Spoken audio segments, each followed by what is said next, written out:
Να το φίλε.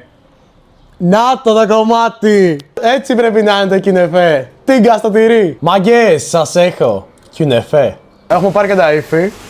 Θα το χοντροκόψουμε.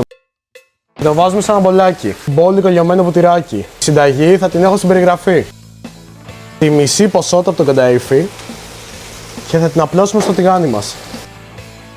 Βάζουμε μπόλικη τριμμένη μοτσαρέλα και θα την πιέσουμε λίγο. Προσθέτουμε το υπόλοιπο κανταΐφι.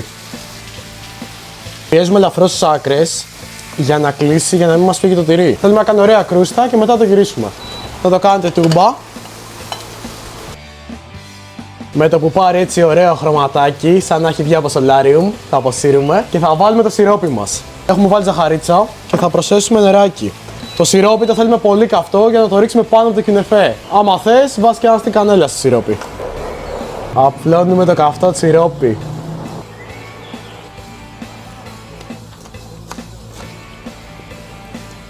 Εγώ προτείνω να το φας ζεστό, μία μπουκιά σκέτη